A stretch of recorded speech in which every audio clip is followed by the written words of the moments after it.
April বৃহস্পতিবার সকাল সকাল ভোট কেন্দ্রে যাবেন, দিয়ে দ্বিতীয় নম্বর সুইচ টিপবেন, শ্যামলী সরকারকে জোড়াফুল চিহ্নে ভোট দিবেন, ভোট দিয়ে বিপুল ভোটে জয়যুক্ত করবেন এবং দিদিকে চতুর্থবারের জন্য মুখ্যমন্ত্রী করে নিয়ে আসতে হবে।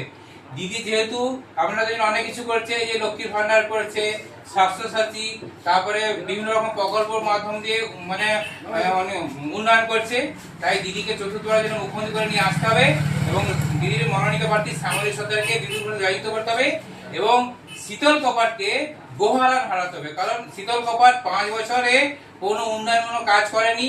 উনি বিধায়ক পদে যে 3 কোটি টাকা পেয়েছেন, সেই 3 কোটি টাকায় উনি ফুটিয়েছেন, ঘুরে বেরিয়েছেন, দুটো হচ্ছে বডিগার্ডকে নিয়ে ঘুরে বেরিয়েছেন, কিন্তু মানুষের পাশে যায়নি, মানুষের পাশে দাঁড়াননি। এই যে বিগতবারে বন্যা এলো, বন্যাতে শীতল কপাটের কোনো টিকিট পাওয়া যায়নি, কোনো টিকিটাই পাওয়া যায়নি শীতল কপাটে। যা করেছে তৃণমূল কংগ্রেসের কর্মীরা ঝাঁপিয়ে পড়েছে, মানুষের কাছে ত্রাণ পৌঁছে দিয়েছে, সমস্ত রকম উন্নয়ন পৌঁছে দিয়েছে।